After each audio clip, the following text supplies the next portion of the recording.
So how's this all going to play out at Royal Liverpool this week, do you think, with Cam Smith coming off of the LIV Tour as a title defender? This was his I think the Open Championship was his last win prior to bolting for the LIV Tour last year. What do you have for me on your crystal ball for the week here?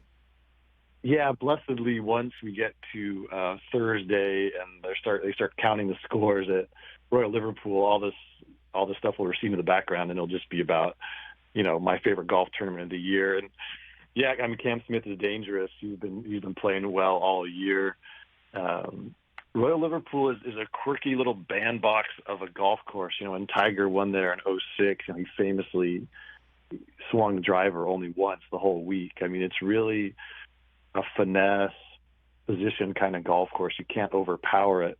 Unlike the old course, and Cam Smith's not a bomber. He just has such a mastery around the greens that he's dangerous anytime he tees it up. But especially on this week where he's not losing strokes off the tee.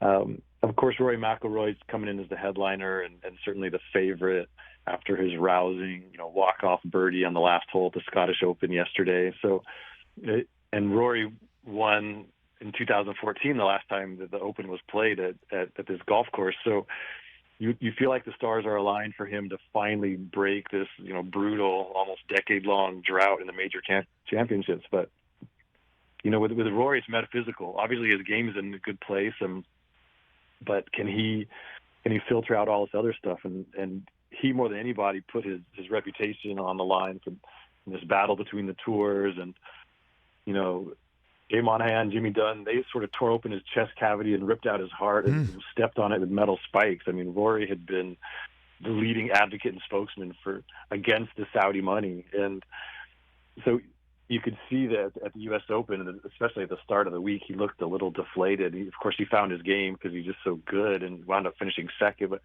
maybe he's unencumbered. Maybe he's been freed up, and he can finally say, you know what, I'm out. I don't care about this politics. You guys deal with this. And he could just keep things a little more simpler, and his mind will be a little less cluttered, and he can just freewheel it. Because Rory McIlroy is so good at golf. You see it every week except for the majors. Like, he just has to get out of his own way and just play his normal game, and that's good enough. So because of the good mojo of returning to this golf course and because of the macro developments in the sport, I mean, it feels like it's Rory's week, but we shall see. Well, I hope he does play that way, Alan, and I hope he does view it that way. Although I got to be honest, everybody who I speak to as well tells me that aren't Rory and Jimmy Dunn tight? Like, did Rory not get a heads up at all? Did he not know at all that this was happening, coming in the works over cigars? No, zero heads up from Jimmy Dunn, right? At all, Alan? Yeah, so they are tight, and Jimmy actually got Rory's father a membership at Seminole Golf Club in Florida, which is one of the inner sanctums of the sport. Right. And Jerry McIlroy is his former blue-collar bartender. He does not fit the profile of the typical Seminole member, to say the least. So it does tell you the closeness of those families.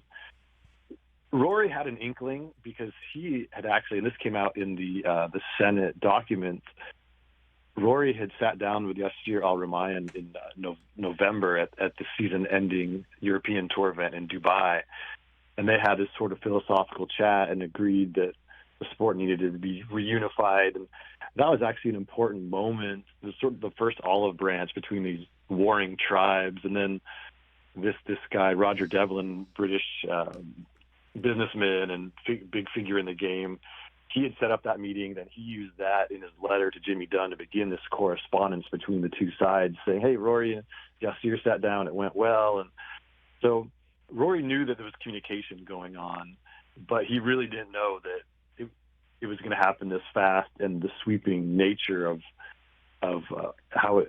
what was going to be agreed upon. So I mean, he was as surprised as the rest of us, I think, in the end. And that's part of the problem. I don't know if you watched the Senate subcommittee hearings, they were morbidly fascinating, but the senators kept coming back to this point with Jimmy Dunn and then Ron Price, who's the COO of the PGA Tour.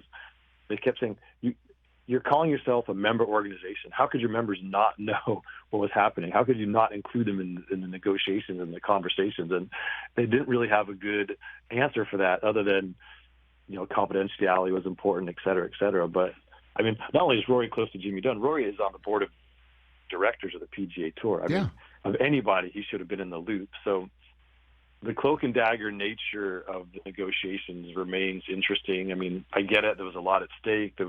If it had gone public, there would have been such blowback. It could have just dynamited the whole deal. So I understand why they were so secret, but it is fascinating that they didn't let Rory and maybe one or two other key players into the conversation. But I think ultimately, the grown-ups, the money guys, had decided what they wanted to do, and they didn't want any interference, and they didn't want any naysayers. Catch the Rich Eisen Show every single day on the Roku channel, 12 to 3 Eastern, for free.